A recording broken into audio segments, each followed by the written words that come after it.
It could be a fantastic summer from now on. We could have 90 degrees. We could have brown pitches. There might be pigs flying over Lords. Who knows? I don't know what the long-term weather forecast is. I really must look it up. Would you say he's a Pinot Noir, or would you go for something higher up? No, he's more full-bodied than that. That's a great question. I mean, what is Jimmy Anderson if he was a wine? Because he actually has his own wine. He's put his name to wine. I've got a glass very close to me now, just in case I get thirsty. Yes, this is David Gower. Cricket.com is the place to get my opinions on this fascinating Test series between England and India. I'll talk about the cricket at length and at will, and with a hope, a bit of knowledge. The weather, that is someone else's department. It is pure, obviously someone somewhere made sure all the rain just went to Nottingham and sort of stayed there, and that was that. What did you make of it all? Because we, of course, spoke about the weather, but some great quality of Test cricket nonetheless. Yeah, I think the various things to talk about are a pitch which gave bowlers something to do, something to work with. Weather which gave everyone something to talk about, especially, I would suggest, several hundred million Indian cricket fans looking at the weather forecast for this final day and looking at the actual weather for this final day and saying, well, who on earth controls that? Trust me, we do not control our weather. But of course, the other way of looking at that, as Joe Root would, is that he reckons, I saw a quote somewhere, he reckons there were 9 balls in there somewhere that could have taken 9 wickets before India reached the target. So we will never know.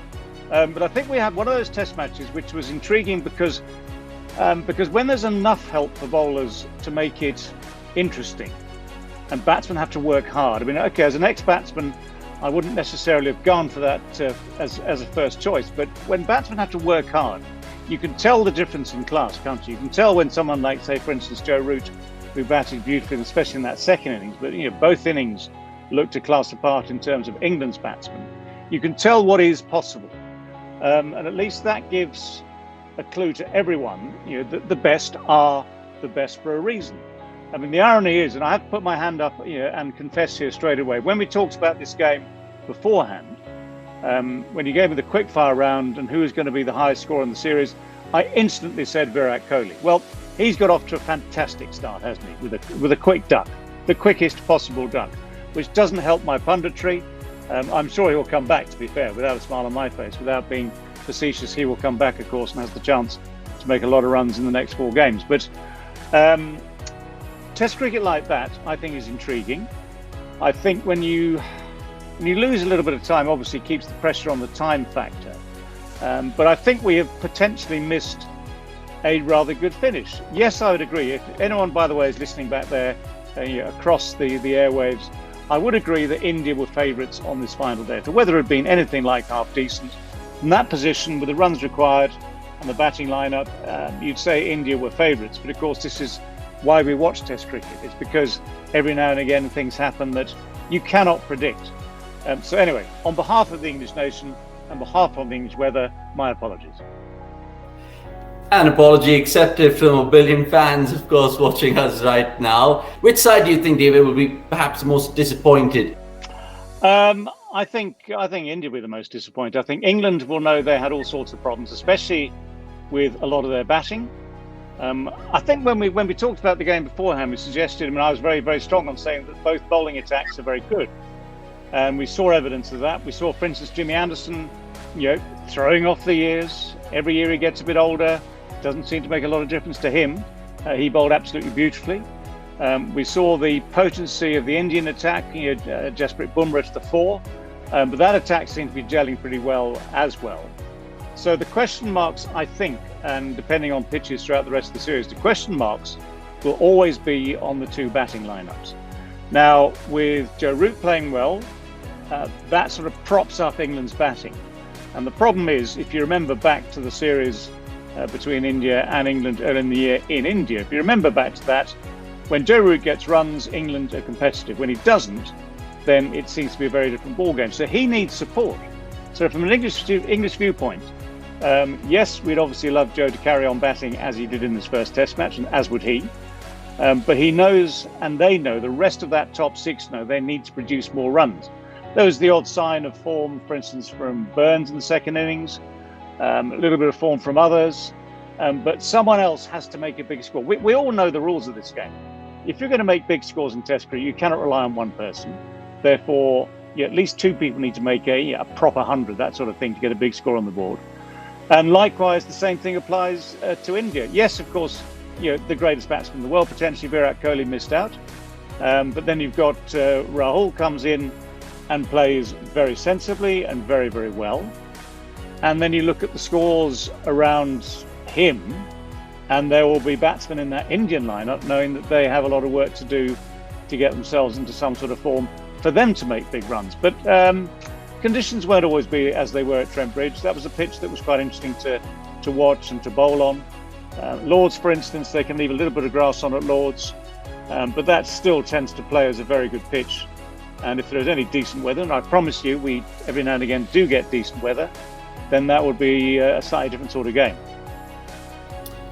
Yeah, let's see how that really moves in, of course, a week's time, actually lesser than that. Let's talk about selection and go back just a little bit. India, horses for courses, you would say, going into that particular first test match with the lineup with just one spinner. In hindsight, did they get it right, David? Probably yes, because that pitch we've just watched was one for the seamers. Jadeja turned one, turned quite sharply actually, that I saw. Maybe I missed a few, but it wasn't really a spinner's pitch. So actually both teams were right. England, not picking a frontline spinner, India picking someone who bowls well on pretty much any sort of pitch. And of course you can say the same about Ashwin. And that's the great strength that India have with the spin department. Both of them are capable of producing performances pretty much in any conditions. But on a seaming pitch like, the conditions like we had at Trent Bridge, then very sensible, I think, to go with the added seamer. And both of them, of course, can make runs. I mean, that's the other thing. That's the other dimension, that when you have a potential shortage of runs if the right men don't get the right runs, well, then you build in extra strength down the order. And so either Ashwin or Jadeja or both can do that. Thakur could, I think, is on his day will make some runs, whereas England are struggling there. I mean, Sam Curran, yes, I think he's probably actually got the potential to be a very good test batsman, actually. He's a very aggressive, very positive batsman. Whether or not he's going to cut it fully as a bowler, but he can always be a fourth seamer, that's the thing. I would rely on him to be maybe a third, but certainly a fourth seamer. And this is where the battle is going to be, actually, to get enough runs from the lower order to keep both teams competitive, so that whatever bowling attacks they pick have something to aim at. Yeah, and it makes you think if Ashwin played, whether that would have had too many right-handers, because India lacked left-handers nonetheless, with Pant and Jadeja just being their options over there. But England in that toss, because Virat Kohli really doesn't get the top of the green, especially with the luck of the toss that just carries on. What I want to ask you here is, England won the toss, they bat first. Were they right? Were they vindicated in that decision, given the fact that it swung hooping around the corner was quite ridiculous to see? I mean, the thing about swing, it relies on so many factors. Yes, it was that sort of cloud cover they had that day that would indicate there was something likely to happen. But I mean, I've seen it at all sorts of places where captains or bowlers, because captain will consult his bowlers and his batsmen on a day like that, maybe have a word with them beforehand, but then of course the captain, maybe the coaches involved, of course, they will make their minds up and say, right, this is what we're going to do. And the key then is to say, right, we know we're going to bat, we know it could be tricky, we know we're probably going to need a bit of luck early on, but that happens in so many test matches.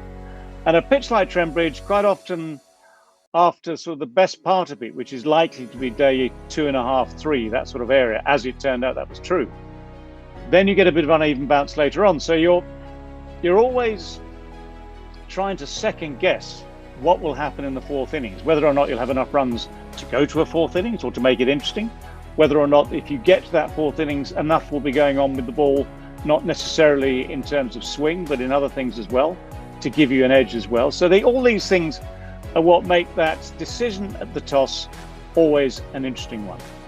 And you have to sometimes be brave when you're batting first and say, look, we've got to, there might be some collateral damage, and batsmen have to accept that. And if you end up with a total that is less than you wanted, then of course you throw the ball to your bowlers and say, look, we could be in a bit of trouble here, please get us out of it. But a lead, in a low-scoring or relatively low-scoring game like the one we just had, a lead like India had was going to be priceless. That was always going to be priceless. And it was only really, if you think about it, only really Joe Root with that out of context 100, out of context in the sense that no one else seemed to be able to play that way for England. It was only him that actually kept England in the game at all. Otherwise, it was the easiest of victories, which would have been completed before the rain came. So there's a lot. I mean, I have to say, there's a lot for both sides to think about. Anderson, because he ages like fine wine. If you had to compare him to a particular wine out there, would you say he's a Pinot Noir, or would you go for something higher up? No, he's more full-bodied than that.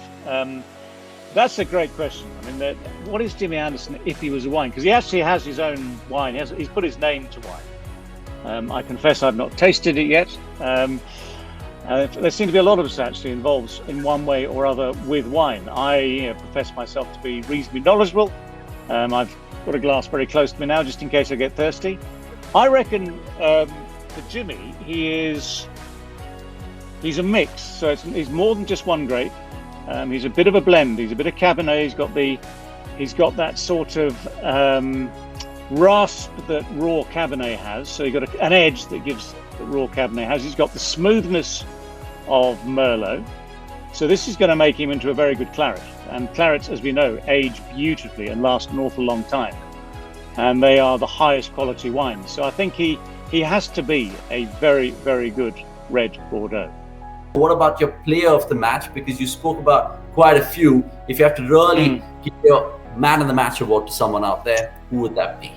I think, given the conditions, which were more bowler friendly than batsman friendly, I think I'm going to have to pat the England captain on the back and say, you are my player of the match. Joe Root, when he was batting in both innings, but especially in that second innings, was very much a man apart from his colleagues. So I think, given that the ball was doing things to the bowlers and that they would be expected to pick up wickets, I think just on this occasion, I'm going to give a batsman that plaudit, because he had to work very hard for those runs. It is, in some people's eyes, they're describing it as probably, or possibly, should we say, his best 100 of the many he's made, which is it's a big accolade. Not an easy call to make. So I think, yes, for this game, my man of the match, my player of the match, from that point of view, is none other than Joe Root. Before we let you go, predictions gone absolutely terribly wrong for you. You've admitted that. We love your humility, David. And we'll also give you a little bit of time to change it, because you also gone for 2-2 as potentially is a series result. That means you'll have to have 4 results in the 4 next games. And given the weather, I mean, I don't want to get started. And then Stuart Broad is your highest wicket taker. That's not happening. No, forget that. That's not happening. Virat Kohli is your highest run scorer. Indian fans would perhaps have hope in that. Would you want to change anything? Look, I'm going to stick to the results, because we're going to have a cracking. It could be a fantastic summer from now on. We could have 90 degrees. We could have brown pitches. There might be pigs flying over Lords. Who knows? I don't know what the long-term weather forecast is. I really must look it up. But I think we've seen that, even if you lose a bit of time, I think the way these two sides play, there's still time to get results. And that's the way of World Test cricket nowadays anyway, because people push on. They're not sort of dragging time out as they used to 40 years ago. So there's still time to get these results. And given how even, at the end of it all, it was still reasonably even between the two teams, that still gives a chance for a key performance to swing a game. So, for instance, Virat Kohli could still come back and make a ton of runs, or a couple of tons of runs, if you want to put it that way. Joe Root is in great form now, so you look at him and you think, well, he's going to make more runs, so he could, he's leading the race in terms of that leading run scorer tag.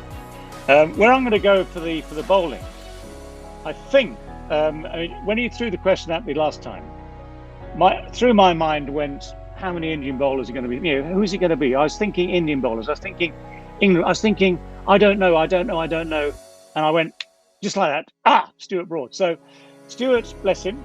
I'm a big fan of Stuart Broad's over these last few years. He's done a fantastic job. But I think from what we've seen already, the mantle is moving. So it might even be that, for instance, Stuart could be the man to miss out if there is a change.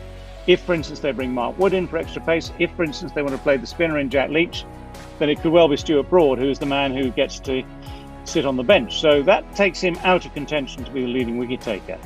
And looking at the way things have gone, I think, okay, I've got the advantage now of knowing the figures from Test match number 1. And Jasprit Bumrah is up there with, 4 and 5. So 4 for 46, 5 for 64, great figures. And I think he's an extraordinary bowler. So, but the one thing about winning Test series is that, and this was, one of the great examples, for instance, was that series that people talked about a lot in this country, 2005 Ashes, where a 4-man attack basically shared all the wickets. It wasn't the same man taking the wickets in each game. So Bumrah will maybe lead from the front again at Lords. He has the skill to do so. But you need people to chip in. You need people to have, everyone to have a good day at some stage, including the spinner. So I'm going to put him up at the top of the leaderboard there with that hindsight. But I'm also going to back him because of those interesting skills that he has to be consistent and be a consistent wicket taker throughout the series. Yeah, I think I second that call because it's a 5-match series, so it's hard to predict in the bowlers because it's an old tough gig for them to go 5 matches and last the way because batsmen it's more easy to predict. But on that note, I think it's good to, of course, get your insights about the first test, but we'll catch you for the second test, David. Until then, Have a great time. And of course, you can go on with your wine now. I'm sorry I kept you at bay. It's no problem. Pleasure. Okay. I Cheers. will speak to you on Tuesday. Look forward to it. Okay. Take care. Good night. Take care. Bye. And you.